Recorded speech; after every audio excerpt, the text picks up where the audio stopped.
I'm here with someone who has a skill that I am very covetous of. Alexa Figuerres is a menswear tailor, and I have asked her to help me out with my next Halloween costume, which is a serious undertaking because I plan to wear this thing for 20, 30 years. And it is a reproduction garment of a doublet and trunk hose from 1618. So I got this book. It has actual examples of historic pieces from the Victoria and Albert Museum collection. And the book is fascinating because it has the patterns of these pieces in the book. Here's what I'm gonna be making. Here's a painting of the guy wearing this from 1618, and here's the pattern. Now, the problem is that if I just photocopied this and I cut this out and I made it, it would be this big. So how do we get it from being this size to something that's gonna fit me? And that requires some real technical expertise. And a few weeks ago, Alexa and I met for coffee, and she brought a measuring tape, and like two Brooklyn freaks, we stood up in the coffee shop, and it was full of people, and I spread my arms out, and Alexa took out her little notebook, and she took measurements, and now we have something really exciting. Alexa, I'm gonna let you take over and maybe explain to our viewers what you did. So, please. Based on those measurements that we took that day, I copied the shapes that were found here, but adjusted the proportions to you and sized them up, obviously. And from that, I've created this paper pattern. And that is going to be my guide to cutting fabric to make a toile for you so that we can fit this and make sure it fits you exactly. So in order for me to make this costume, I need a pattern. And if I was as skilled as Alexa, I would be able to draft the pattern myself, but I really have absolutely no knowledge of how to do that.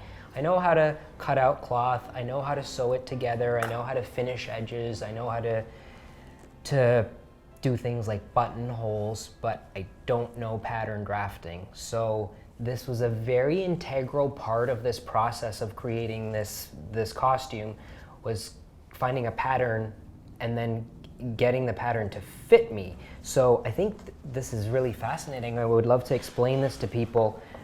This is this piece right here.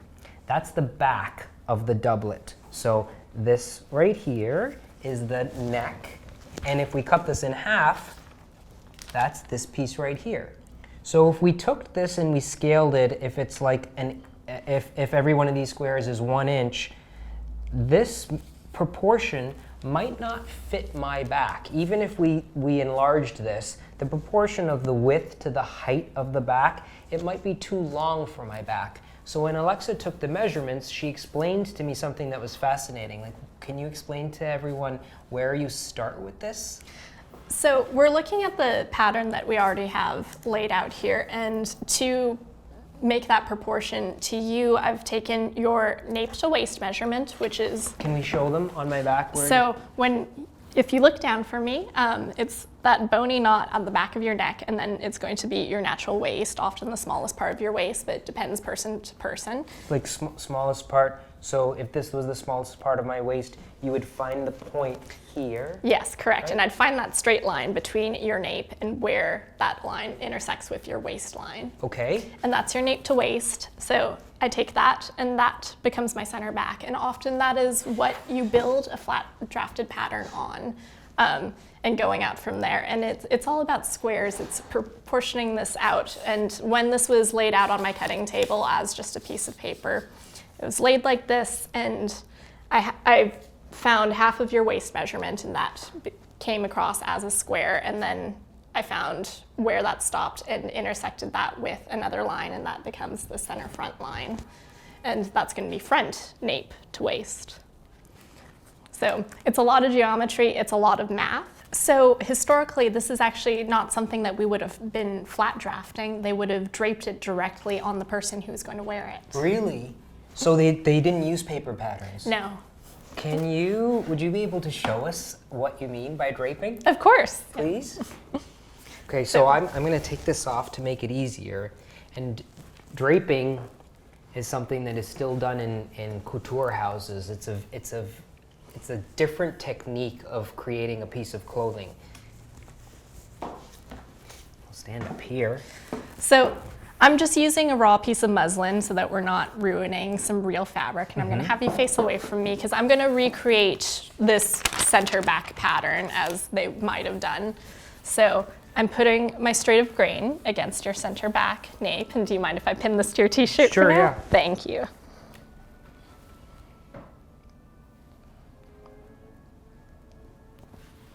One here.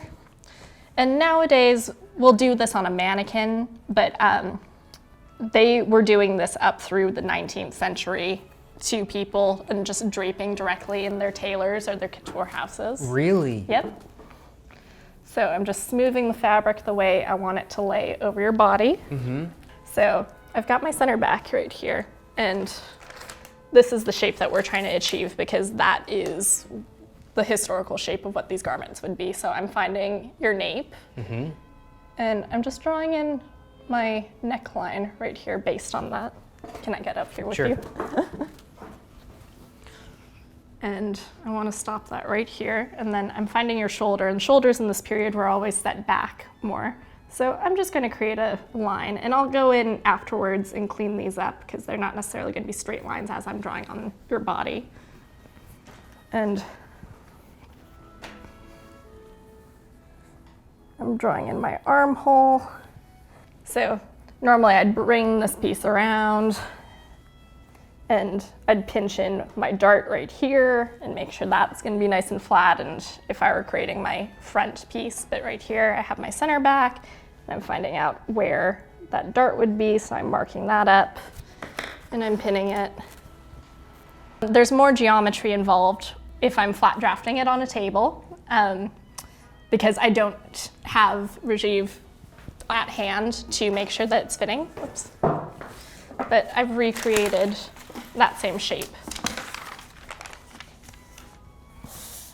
Now we have a drafted pattern that has been made to my measurements.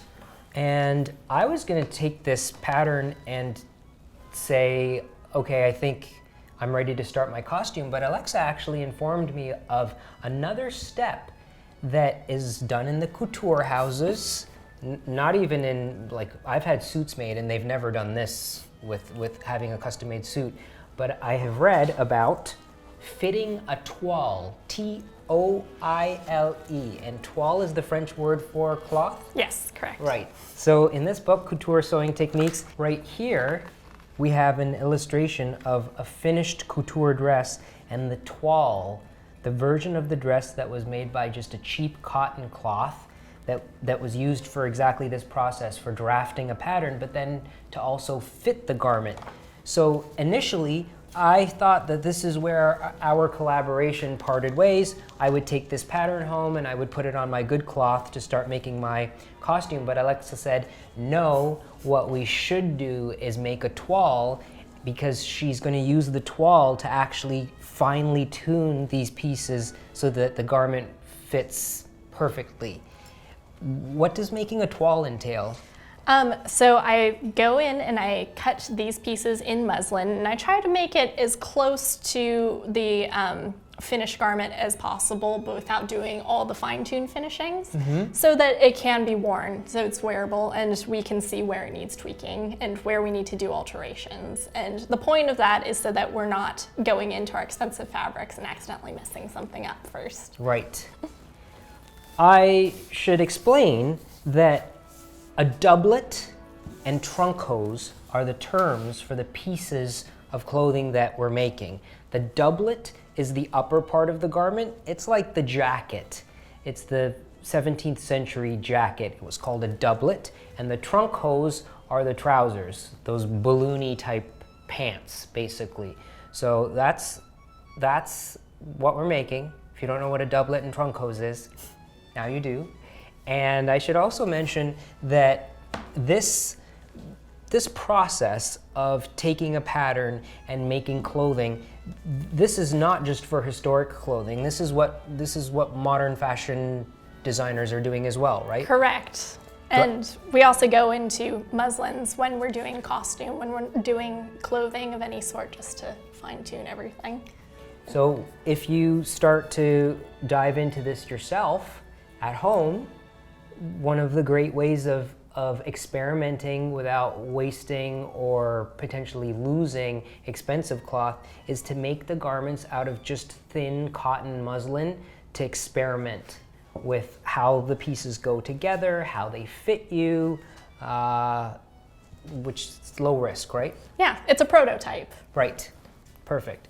So this is great to see this paper pattern. The next step is making the toile and then fitting the toile, right? Yes. So stay tuned for that, because that's going to be really exciting.